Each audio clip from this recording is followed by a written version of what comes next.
ഈ ലോകത്തിലെ ഏറ്റവും എക്സ്പെൻസീവായ 3 കാറ്റ്സിനെ പരിചയപ്പെടാം. അതിൽ അവസാനത്തെ കാറ്റ് ബ്രീഡിന്റെ വില കേട്ടാൽ നിങ്ങൾ തീർച്ചയായും അത്ഭുതപ്പെടും. ഇതിൽ 3-ാം സ്ഥാനം ബംഗാൾ കാറ്റ്. ഒരു ഏഷ്യൻ ലിയോപാഡ് കാറ്റിനെ ഒരു വളർത്തുപൂച്ചയുമായി ഇണചേർത്ത് വികസിപ്പിച്ചെടുത്ത ഒരു സങ്കര ഇനമാണ് ബംഗാൾ കാറ്റ്. ഇതിനാൽ ഒരു ചെറിയ പുള്ളിപ്പുലിയെ പോലെയാണ് ഇവയെ കാണപ്പെടുന്നത്. ഇവയുടെ പ്രത്യേക രൂപവും തിളങ്ങുന്ന രോമവും ആളുകളെ ആകർഷിക്കുന്നു. ഉയർന്ന നിലവാരമുള്ള ബംഗാൾ പൂച്ചകൾക്ക് ഏകദേശം 50,000 മുതൽ 2 ലക്ഷം രൂപ വരെയാണ് വില വരുന്നത്. 2-ാം സ്ഥാനം സാവന്ന കാറ്റ്. ഈ പൂച്ചകൾ അവയുടെ നീളമുള്ള കാലുകൾ, വലിയ ചെവികൾ, വന്യമായ രൂപം എന്നിവയ്ക്ക് പേരുകേട്ടതാണ്. നോർമൽ കാറ്റ്സിനെ ആഫ്രിക്കൻ സെർവലുമായി കൂട്ടിയിണക്കിയാണ് ഇവയെ വികസിപ്പിച്ചത്. ഇവക്ക് സാധാരണ പൂച്ചകളെക്കാൾ വലിയ പരിചരണവും കൂടുതൽ സ്ഥലവും ആവശ്യമാണ്. 8 അടിയിൽ കൂടുതൽ ഉയരത്തിൽ ചാടാനും ഊർജ്ജസ്വലമായ നായ്ക്കളെ പോലെ പെരുമാറാനും ഈ പൂച്ചകൾക്ക് കഴിയും. വളരെ കുറഞ്ഞ എണ്ണത്തിൽ മാത്രം ലഭ്യമാകുന്ന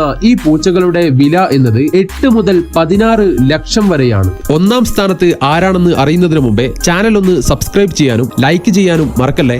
ഇതിൽ 1-ാം സ്ഥാനം അഷേര കാറ്റ്. ഇതുവരെ വിൽക്കപ്പെട്ടതിൽ ഏറ്റവും എക്സ്പെൻസീവായ കാറ്റ് ബ്രീഡാണിത്. ഇതുവരെ അവതരിപ്പിച്ചിട്ടുള്ളതിൽ വെച്ച് ഏറ്റവും അപൂർവമായ ഡിസൈനർ ഹൈബ്രിഡ് ഇനങ്ങളിൽ ഒന്നുകൂടിയാണ് Ashera. Asian leopard, African serval, domestic cat എന്നിവയ്ക്കിടയിലുള്ള ഒരു സൂപ്പർ ലക്ഷറി ക്രോസ് ആണിത്. നീണ്ട കാലുകൾ, പുള്ളിക്കുത്തുകളുള്ള ശരീരം, ഇങ്ങനെയുള്ള ആകർഷകമായ രൂപം കോടീശ്വരന്മാരുടെ ഒരു സ്റ്റാറ്റസ് സിംബലാക്കി മാറ്റി. ഇങ്ങനെയുള്ള ഈ കാറ്റിന്റെ വില എന്നത് 40 ലക്ഷം മുതൽ 1 കോടി വരെയാണ്. ഇതിൽ നിങ്ങളുടെ അഭിപ്രായങ്ങൾ എന്തൊക്കെയാണ്? കമന്റ് ചെയ്യൂ.